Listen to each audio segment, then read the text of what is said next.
Muy bien, son las 7 de la mañana con 7 minutos y para nosotros es un gusto dar la más cordial bienvenida a los estudios en Cochabamba al profesor Rubén Ustariz para referirnos de este tema. Muy buenos días, profesor, qué gusto, bienvenido. Buenos días, muchas gracias, un saludo cordial a todos los televidentes y bueno, a los cochabambinos, como hoy se recuerda una de las fundaciones de Cochabamba, y para todo el país pues un gran saludo.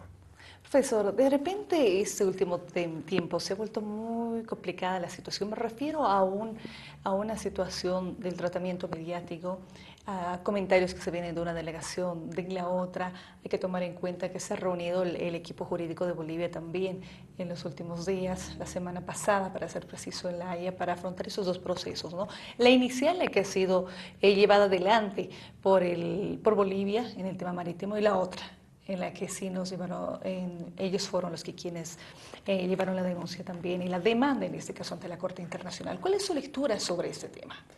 Bueno, que Chile está siguiendo la misma estrategia que siguió con el tema marítimo, con el tema de la concesión de ciertas ventajas en los años anteriores a la Guerra del Pacífico, con las empresas anglo-chilenas para poder beneficiarse del guano y el salitre.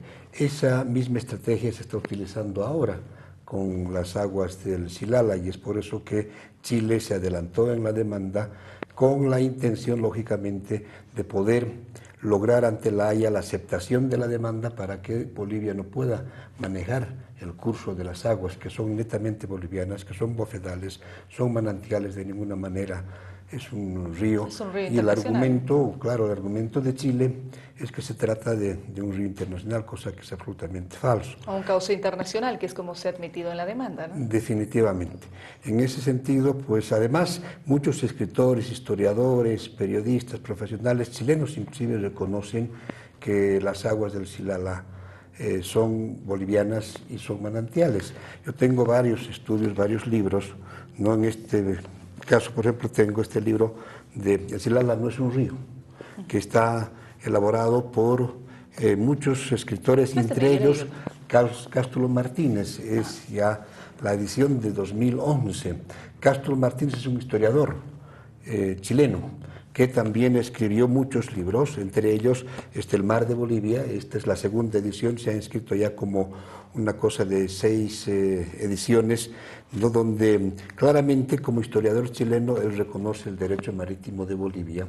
¿Ya? Y hay un párrafo que anoche estuve revisando que llama la atención y dice claramente, ¿no es cierto?, el propósito de Chile. Dice, el propósito de este libro no es abrir más las heridas dejadas por la Guerra del Pacífico, una guerra terrible, tal como son las guerras entre hermanos, sino ayudar a cicatrizarlas, y solo cicatrizarán cuando Bolivia tenga una salida soberana al Océano Pacífico. En vano nos adormecemos, dice a los mismos chilenos, con la errónea idea de que a Bolivia no le debemos nada. Le debemos un puerto. Esto lo dice el historiador Cástulo Martínez. Este otro estudio está también refrendado, respaldado por muchos otros historiadores chilenos. Entonces es el gobierno chileno, la oligarquía chilena, que sigue esa misma estrategia que se utilizó para quitarnos el guano y el salitre con el tema de las aguas del Silala. Responde esto a un tratado que pidió la empresa Bolivian Railway para utilizar las aguas para las locomotoras, con el pretexto de que iban a sacar la mercancía boliviana al puerto chileno para poder exportar. Fue un pretexto porque lo que necesitaba Chile, el gobierno de Chile, a través de esta empresa anglo-chilena, utilizar las aguas del Silala para la minería en Calama y la minería Chuquicamata, que fue los recursos naturales que nos quitaron en la guerra. No nos olvidemos que Chile tiene hasta ahora la mayor producción de cobre en el mundo. Eso le iba a decir. De repente existe también un estudio que ha realizado el expresidente del Banco Central de Bolivia, recuerdo, Javier Nogales, haciendo referencia a los ingresos que nuestro país a los recursos en este caso que nuestro país ha perdido precisamente por el tema del cobre. Claro, son infinidad de recursos, hablamos de miles de millones de dólares, además que el cobre está a flor de tierra, no necesitan hacer socavones, nada de eso, y sigue explotando. Y Chile sigue siendo el productor mayor de cobre en el mundo. El mismo presidente Salvador Allende, que tenía un criterio favorable a la solución marítima de Bolivia, manifestó cuando nacionalizaba la minería del cobre, decía que el cobre es el sueldo de Chile, por tanto había que defender, ya como defender a la patria. En ese sentido, pues Chile no solamente se beneficia con los recursos naturales que eran de Bolivia, con territorio que era de Bolivia, sino que sigue utilizando aguas que son de Bolivia actualmente, ¿no? Y no solamente es el tema del Silala, es el desvío del río Lauca, ¿no? Y todo eso se ha ido discutiendo, analizando con personalidades significativas de la política chilena, de los historiadores chilenos. El caso de Castro Martínez es un gran ejemplo, Pedro Godoy es otro gran historiador, investigador, ¿no? Tiene un doctorado en historias sociales, y con él, por ejemplo, habíamos estado el 83 en Buenos Aires, en Córdoba, en la Argentina, en un encuentro latinoamericano del pensamiento político, y habíamos firmado un acuerdo en Córdoba, bolivianos, chilenos de Córdoba, con respaldo de las delegaciones de América Latina, donde se reconoce el derecho marítimo y el derecho legítimo de Bolivia de aspirar a una salida soberana al Océano Pacífico. Consideramos que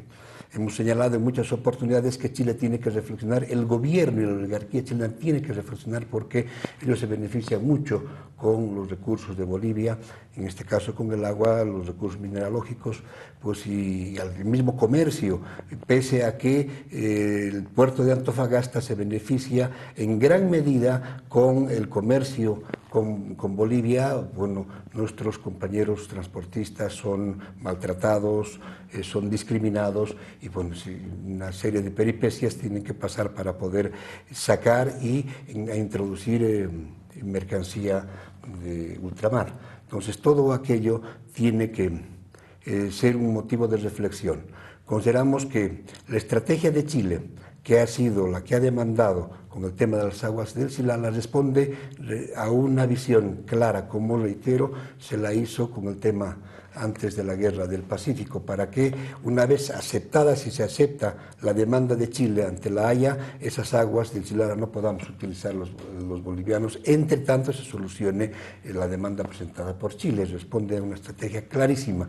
En ese sentido, consideramos que los bolivianos, nuestro gobierno, tuviera que pensar seriamente en utilizar los recursos hídricos, las aguas del Silala, para beneficio de los bolivianos y no para beneficio de todo el norte chileno, que era territorio boliviano y que además se está concesionando, se está haciendo negocio con el agua. Eso le iba a decir, ni siquiera llega a la población en sí este recurso, ¿no? A los chilenos, sino a las empresas privatizadas. Ahora, dentro de todo esto, hemos visto que el proceso está, mientras el proceso sobre la demanda de las aguas del Silala, que está en la Corte Internacional de Justicia, no se puede utilizar, se ha visto empezar a desarrollar proyectos en la zona, empezar a sentar presencia. Hemos visto una visita, una inspección por parte de las autoridades, y esto va a llevar sin duda a todo un proyecto que involucre no solo al eje central, a las autoridades a nivel central, me refiero también a los de la zona, a los de la región. Definitivamente. Hay estudios en sentido de que las aguas, sin mucho esfuerzo, sin mucha ingeniería, si se quiere, puede llegar inclusive como agua de riego y agua de servicio humano, agua potable, a Tupiza, a Villazón, ¿no? Y además de desarrollar la energética con la generación de electricidad. Mientras esté en proceso, igual... Mientras si la Haya acepta la demanda, eso estaría pendiente. Ese es el problema, es el riesgo. Por eso que la diplomacia chilena ha sido bastante inteligente en este caso, a sus intereses, lógicamente, por eso que se adelantó en la demanda sabiendo que tenía y tiene las de perder, ¿no? Pero ellos son tan hábiles y pueden hacer que el proceso dure no un año, 2 años, puede durar 10, 20 años. Entonces, durante ese tiempo van a seguir usufructuando ellos de las aguas que son bolivianas. Por tanto, nuestro gobierno tuviera que pensar seriamente en utilizar de manera inmediata las aguas del Silala. Reitero que son bofedales, son manantiales, y han podido visitar allá, son decenas y decenas. Yo diría casi entre 80 a 100 bofedales que hay en toda la zona y está en territorio boliviano. En ese sentido, no podemos seguir alimentando la oligarquía chilena a las corrientes de sometimiento que se tiene en Chile. Hemos señalado en muchas oportunidades que Chile debe dejar de ser la Israel de América.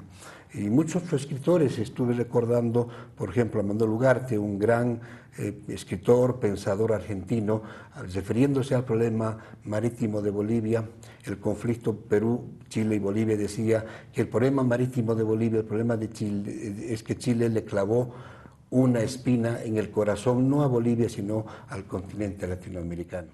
Profesor, sobre lo que hemos ido viendo y en las temáticas que estamos abordando, considerando también la importancia, ¿cuál debe ser el tratamiento en el ámbito educativo? Y me refiero no solo a las unidades educativas, sino también al nivel superior y a todo el sistema en sí, para poder tomar en cuenta estos elementos dentro de la formación de los estudiantes. A ver, nosotros habíamos hecho un planteamiento ya hace algunas gestiones.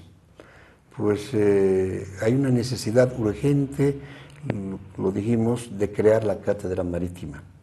Y debiera estudiarse el tema del mar como recurso, además ligada a las aguas del Silala y todo lo que significa la importancia de las aguas en el mundo entero, que se va terminando las aguas dulces cada día que pasa.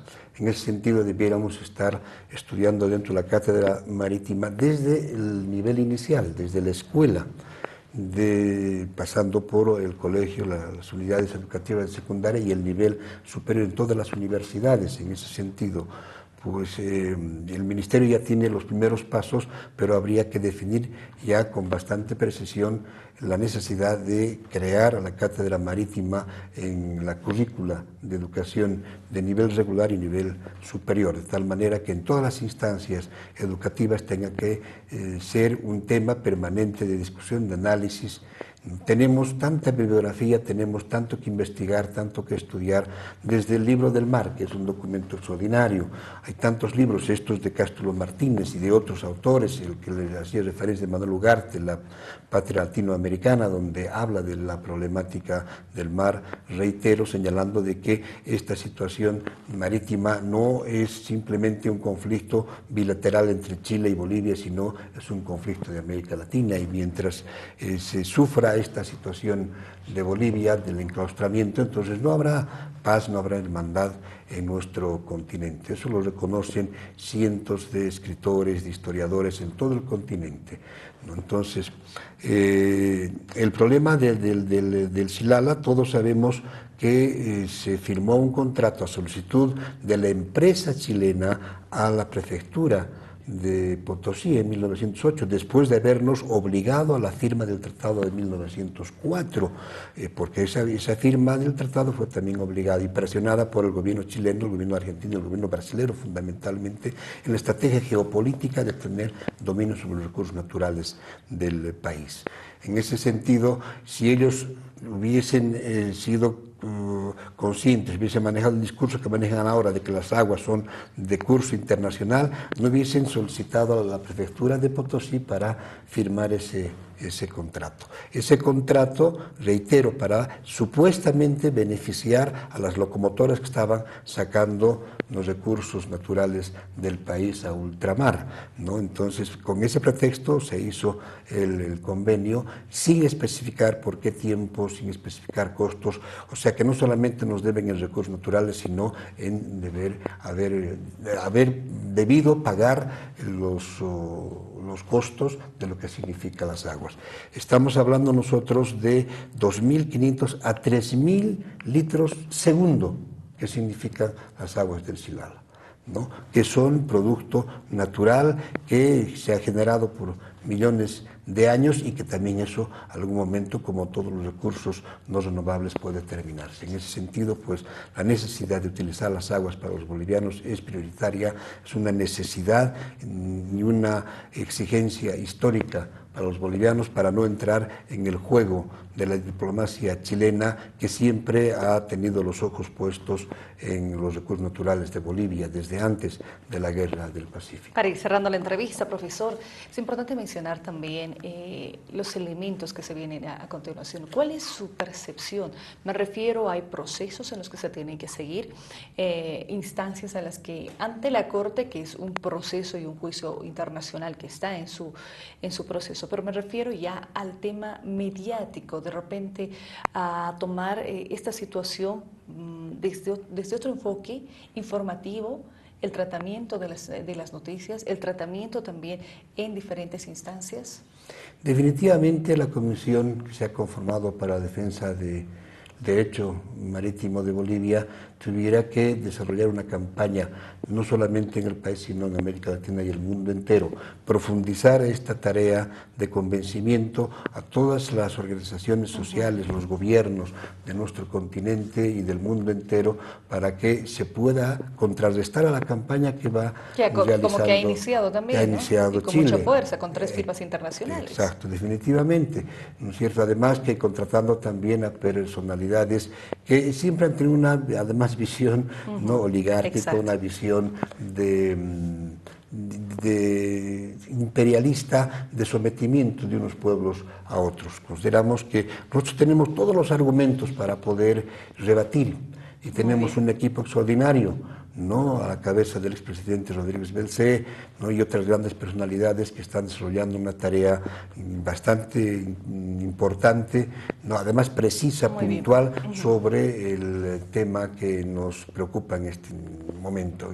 Y esto pues tiene que ser un tema, reitero, de permanente discusión, de permanente análisis en todas las instancias, no solamente en educación, sino en la sociedad entera boliviana, porque ahora es el momento y por primera vez ha habido un gobierno como el nuestro que le ha dicho de igual a igual a Chile de que no puede seguir esta situación y tenemos pues el derecho a reclamar lo que es nuestro. Profesor, muchas gracias por habernos acompañado, ha sido un gusto. Bueno, gracias las doy yo y un saludo muy cordial a todo el pueblo boliviano en estas fiestas en Cochabamba de la Virgencita de Copiña en Quillacollo, pues que nos dé fuerza, nos dé muchas luces para poder seguir adelante y en este tema marítimo también desarrollar una tarea de concientización en todo el pueblo boliviano para que podamos retornar lo más pronto posible a las aguas del Pacífico. Nosotros nos despedimos, muchas gracias por su preferencia. Estamos desde Cochabamba y Navegué la entrevista. En instantes la primera edición de Noticias con Saraí Moros. Buenos días, permiso.